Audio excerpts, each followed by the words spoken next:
Bismillahirrahmanirrahim. Assalamualaikum warahmatullahi wabarakatuh. Alhamdulillahirabbil alamin wassalatu wassalamu ala asrofil anbiya'i wal mursalin wa ala alihi wa sahbihi rasulillahi ajma'in amma ba'du. Pertama-tama dan yang paling utama marilah kita panjatkan puji syukur kehadirat Allah Subhanahu wa taala karena atas limpahan rahmat, karunia serta inayahnya kita masih diberikan kesehatan, masih diberikan kekuatan, kesempatan, dan sehingga kita masih dapat belajar kembali melalui media pembelajaran interaktif pada kesempatan kali ini.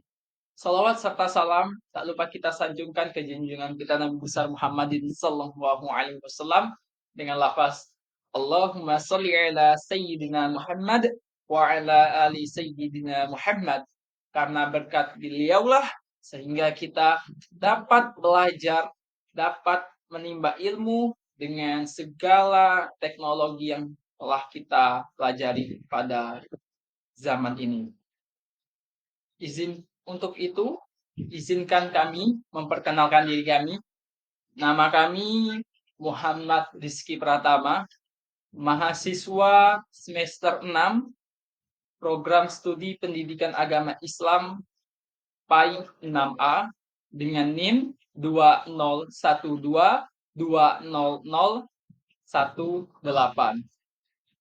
Adapun tujuan kami membuat video pembelajaran interaktif pada hari ini yaitu dalam hal menyelesaikan tugas ulangan tengah semester mata kuliah Ushul Fiqih 2 di bawah bimbingan Ibu Rina Juliana MPDI. Pada kesempatan kali ini kami akan membahas tentang Saddul Al-Zari'ah, yaitu apa itu Saddul Al-Zari'ah, pembagian, contoh-contoh, dan kedudukannya. Untuk itu, mari kita simak video berikut ini. Terima kasih.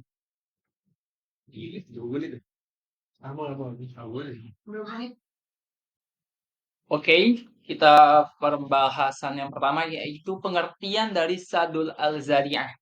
Menurut Wahba Al-Zuhaili dalam kitabnya Al-Wajiz fi Usul Al-Fiqh halaman 108 menjelaskan yaitu huwa mana kulli ma yatawassalu bihi ila syai' al-mamnu'i al-mustamil ala mufsadatil aw mudarrah, yang artinya yaitu mencegah segala sesuatu, perkataan maupun perbuatan yang menyampaikan pada sesuatu yang dicegah atau dilarang yang mengandung kerusakan atau bahaya.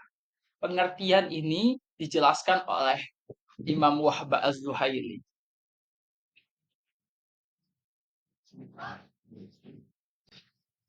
Oke, kita lanjut lagi. Pengertian dari Sadd Al-Zari'ah tadi. Secara bahasa, saddul artinya menutup atau mencegah. Sementara zari'ah yaitu artinya jalan atau perantara. Dalam istilah usul fikih, Saddul Al-Zari'ah adalah prinsip yang digunakan untuk menutup segala perantara yang bisa mengarah pada hal-hal yang dilarang, meskipun perantara tersebut secara zat adalah halal. Tujuan dari Saddul Al-Zari'ah ini adalah untuk mencegah timbulnya kerusakan atau mafsadah atau bahaya yang mungkin terjadi, seperti yang sudah dikutip tadi, seperti yang sudah dijelaskan sebelumnya menurut Imam Wahba Al-Zuhaili dalam kitabnya Al-Wajiz fi Usul Al-Fiqh. Oke, kita akan bahas selanjutnya yaitu pembagian Saddul Al-Zari'ah. Saddul Al-Zari'ah dibagi berdasarkan tingkat kemungkinan atau dugaan bahwa suatu perbuatan akan mengarah pada kerusakan atau mafsadah. Para ulama usul fikih membaginya menjadi 3 tingkatan utama. Masing-masing memiliki penerapan yang berbeda, tergantung pada tingkat bahayanya. Berikut adalah penjelasan setiap jenis disertai contoh yang relevan. Yang pertama yang bisa kita lihat di layar di bawah layar kita ini. Yang pertama itu zari'ah yang secara jelas qat'i menimbulkan mafsadah. Jenis ini mencakup tindakan yang secara pasti atau hampir pasti akan menyebabkan kerusakan. Tingkat bahayanya sangat tinggi dan langsung terlihat, sehingga perbuatan tersebut wajib dicegah atau dilarang dalam syariat. Larangan pada kategori ini bersifat mutlak karena efek negatifnya tidak bisa ditoleransi. Contohnya, kami tadi mengambil contoh menjual senjata kepada musuh saat perang. Menjual senjata kepada musuh saat perang. Contoh, tidak perlu dijelaskan sudah tahu ini efek negatifnya seperti apa. Dalam konteks peperangan, menjual senjata kepada musuh berarti membantu mereka memperkuat posisi untuk melawan kaum muslimin atau melawan kita. Perbuatan ini jelas akan menimbulkan kerusakan besar seperti pembunuhan, penjajahan, dan kehancuran. Oleh karena itu, transaksi semacam ini dilarang keras, walaupun menjual senjata secara umum adalah halal. Ada juga seperti memberikan informasi strategis kepada pihak musuh. Misalnya ada seorang dari bagian dari kita yang memberikan informasi rahasia kepada musuh, seperti posisi pasukan, kelemahan pertahanan, tempat bersembunyi, telah membuka jalan langsung kepada bahaya nyata bagi komunitas kita. Oleh karena itu, ini termasuk dalam zari'ah yang jelas harus ditutup. Yang kedua, yaitu di sebelahnya. Yang kedua yaitu zari'ah yang kuat dugaan atau ghalabat al-zon akan mengarah pada mafsadah. Dalam kategori ini, perbuatan tidak secara langsung menimbulkan kerusakan, tetapi ada dugaan kuat bahwa akibatnya akan mengarah kepada hal yang membahayakan. Tingkat bahayanya berada pada level menengah. Ulama berbeda pendapat dalam hal ini, tetapi umumnya sepakat bahwa perbuatan semacam ini perlu dibatasi atau dicegah apabila jika sudah terbukti menyebabkan kerusakan dalam praktek. Misalnya, kami di sini mengambil contoh kholwat atau berdua-duaan antara laki-laki dan perempuan non-mahram. Meskipun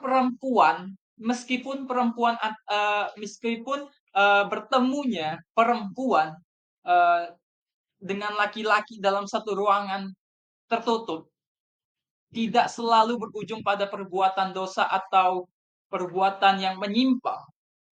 Namun, pengalaman dan kenyataan di lapangan menunjukkan bahwa kondisi ini sangat rawan menimbulkan fitnah dan pelanggaran syariat. Oleh karena itu, tindakan ini dilarang sebagai bentuk sadul al-zari'ah untuk mencegah dari hal-hal yang membahayakan. Ada juga misalnya seperti campur baur antara laki-laki dan perempuan. Sama saja seperti dalam dunia sebuah kegiatan laki-laki dan perempuan dicampur baurkan, dikhawatirkan terjadi munculnya syahwat atau hubungan yang tidak dibenarkan atau bahkan pelecehan. Oleh karena itu, aktivitas-aktivitas yang rawan akan menimbulkan syahwat itu perlu kita hindari. Selanjutnya yaitu yang ketiga yaitu zari'ah yang lemah dengan dugaan mufsadahnya. Atau kategori ketiga ini adalah perbuatan yang secara umum tidak mengandung kerusakan dan kemungkinan menimbulkan keburukan sangat kecil. Dalam kasus ini, biasanya syariat tidak melarang perbuatan tersebut, kecuali bila ditemukan bukti bahwa kerusakan benar-benar terjadi secara berulang. Larangan terhadap kategori ini bersifat selektif atau bersyarat. Maksudnya, misalnya kami ambil contoh di sini. Misalnya ambil contoh penggunaan media sosial oleh remaja. Secara umum, menggunakan media sosial adalah perkara mubah atau boleh. Semua kalangan boleh menggunakan media sosial, bahkan bisa bermanfaat untuk dakwah atau pendidikan. Namun, bila disalahgunakan untuk menyebarkan hoax, menyebarkan pornografi, atau menimbulkan kecanduan negatif, barulah ia bisa dicegah. Maka pembatasannya hanya berlaku jika terbukti mengarah pada kerusakan. Artinya ada syarat bahwa uh, hal itu dilarang. Selanjutnya yaitu tertawa. Ada juga contohnya tertawa atau bercanda dalam majelis. Tertawa ringan tidak dilarang dalam majelis. Namun bila dilakukan secara berlebihan sehingga mengganggu suasana belajar dan menghilangkan rasa hormat terhadap ilmu, maka bisa menjadi sarana yang harus dicegah karena tingkat bahayanya tidak besar, maka dicegah hanya dalam kasus tertentu seperti tadi. Artinya sama dengan penggunaan media sosial tadi, ada syarat atau ketentuan yang berlaku. Terima kasih.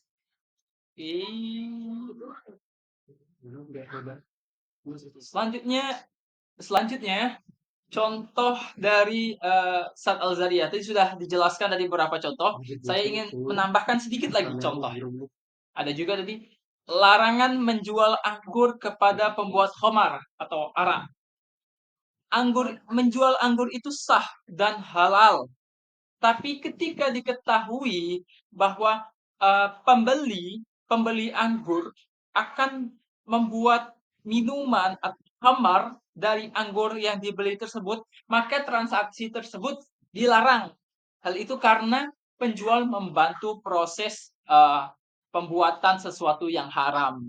Dalam konteks Sadul Azariyah, perbuatan menjual anggur dalam kondisi tersebut menjadi sarana wasilah menuju perbuatan haram, yaitu perbuatan itu mengkonsumsi khamar. Oleh karena itu, jalan menuju perbuatan tersebut harus ditutup.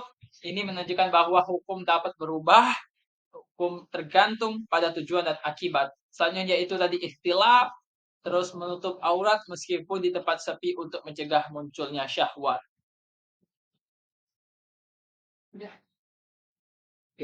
Selanjutnya yaitu pembahasan tentang kualifikasi Sad al-Zariyah. Agar suatu tindakan dapat dikategorikan sebagai bagian dari prinsip Sadul al-Zariyah, para ulama menetapkan beberapa kriteria atau kualifikasi. Tidak semua wasilah atau sarana harus ditutup. Hanya sarana yang memenuhi syarat-syarat tertentu dan dinilai kuat berpotensi menimbulkan mafsadah atau kerusakan. Berapanya yaitu tujuannya syar'i, yaitu menjaga 5 maqasid. Yang pertama yaitu agama, jiwa, akal, keturunan, dan harta. Jika sebuah perbuatan atau sarana berpotensi nyata mengancam salah satu dari 5 tujuan tersebut, maka ia layak dicegah melalui prinsip Sadul al-Zariyah. Ini menegaskan bahwa prinsip ini tidak asal melarang, tetapi memiliki fondasi syar'i yang kuat demi kemaslahatan umat. Selanjutnya yaitu berdasarkan pada ilat yang jelas. Ada indikasi kuat bahwa perbuatan akan menimbulkan kerusakan. Sadul al-Zariyah diberlakukan jika terdapat indikasi kuat atau qarain bahwa suatu tindakan akan menimbulkan kerusakan. Ilat atau sebab hukum harus dapat dikenali secara rasional dan bisa diukur dengan dugaan kuat. Tidak cukup hanya sekedar khawatir atau dugaan lemah. Oleh karena itu, penerapan Sadul al-Zariyah harus melalui analisis dan pertimbangan yang matang. Seperti tadi contoh larangan holwat, larangan menjual anggur, dan lain-lain. Selanjutnya itu ketiga yaitu tidak berlebihan dalam penerapan. Syariat Islam adalah agama pertengahan atau wasatiyah atau seimbang. Oleh karena itu tidak semua sarana menuju mafsadah harus ditutup. Hanya wasilah yang benar-benar terbukti sangat besar kemungkinan menimbulkan kerusakan yang layak ditutup. Jika peluang kerusakan sangat kecil atau manfaatnya lebih besar daripada potensi mudaratnya, maka wasilah tersebut boleh tetap dibuka. Misalnya tadi media sosial, meskipun bisa menimbulkan mafsadah atau kerusakan, tetap tidak dilarang secara total karena juga memiliki fungsi sebagai sarana dakwah, informasi dan lain-lain. Ada juga pernikahan antara dua orang yang berbeda suku meskipun mungkin memiliki tantangan budaya tetap diperbolehkan karena manfaatnya lebih besar dan kerusakannya tidak pasti.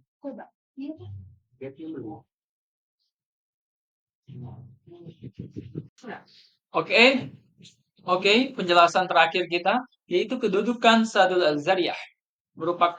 Sadul Zariyah ini merupakan salah satu dalil dan sumber penetapan hukum. Selain dari istinbat atau istihsan, ada mazhab Syafi'i dan lain-lain, ada juga Sadul Al-Zariyah. Sa'dul Al-Zariyah ini merupakan salah satu metode istinbat hukum, penggalian hukum Islam yang diakui oleh mayoritas ulama, terutama dari mazhab Maliki dan Hanbali. Dalam dua mazhab ini, Sa'dul Zariyah memiliki posisi penting dalam menetapkan hukum-hukum yang bersifat preventif atau mencegah timbulnya kerusakan. Mazhab Maliki menjadikan Sa'dul Zariyah menjadi salah satu landasan utama dalam usul fikih. Imam Malik dikenal dengan sebagai ulama yang sangat menekankan aspek-aspek kehati-hatian dalam syariat dan menghindari potensi keburukan sejak dini. Selanjutnya yaitu mazhab Hanbali, Hanabilah juga menerima Sadul Al-Zariyah meskipun dengan batasan tertentu dan banyak digunakan dalam konteks menjaga moral, nilai moral sosial Islam. Adapun mazhab Syafi'i dan Hanafi, mereka cenderung lebih hati-hati dan selektif dalam menerima prinsip ini. Namun demikian dalam banyak kasus, ulama dari kedua mazhab tersebut tetap mengakui keberadaannya sebagai prinsip kehati-hatian dalam hukum Islam. Selanjutnya yaitu fungsi pencegahan sebelum terjadinya kerusakan. Sadul Azhariyah berperan sebagai alat mencegah awal terhadap terjadinya pelanggaran hukum syariat.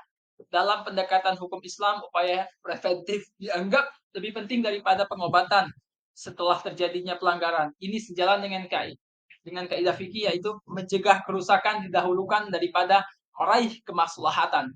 Dengan prinsip ini, hukum Islam menunjukkan bahwa menjaga keselamatan masyarakat dari kerusakan lebih utama daripada mengejar keuntungan yang belum pasti. Selanjutnya yaitu relevansi dalam konteks kekinian. Sadul Al-Zariyah memiliki peran besar dalam menjawab tantangan zaman modern seperti regulasi penggunaan teknologi, pencegahan kriminalitas, etika bisnis dan muamalah, dan lain-lainnya. Dengan sifatnya yang fleksibel, namun tetap berhati-hati, Sadul Al-Zariyah dapat menjadi dasar pijakan bagi para ulama dalam membuat kebijakan dan merumuskan aturan yang kontekstual dan solutif. Oke, sahabat semua, kita telah berakhir tentang pembahasan Sadul Al-Zariyah. Kita akan memberikan kesimpulan bahwa Al-Sadul Al-Zariyah salah satu adalah prinsip penting dalam penggalian hukum dalam usul fikih, yang artinya yaitu menutup jalan atau menutup jalan dari sesuatu yang dianggap membuat kerusakan. Tadi sudah kita belajar tentang pengertian juga, tentang dasar hukumnya juga, dalam kedudukan, pembagian, contoh, dan macam-macam lainnya telah kita jelaskan. Mudah-mudahan apa yang telah kami jelaskan tadi menjadi wasilah bagi kami untuk menyebarkan ilmu agama kepada semuanya. Hanya itu yang dapat kami sampaikan. Jika ada kurang saran atau kritiknya bisa langsung jawab di kami atau kontak kami. Terima kasih. Mungkin hanya itu yang dapat kami sampaikan. Inilah tugas kami. Terima kasih juga kepada Ibu Rina Juliana yang telah membimbing kami dan teman-teman kami yang telah membantu kami. Terima kasih. Wassalamualaikum warahmatullahi wabarakatuh. Waalaikumsalam.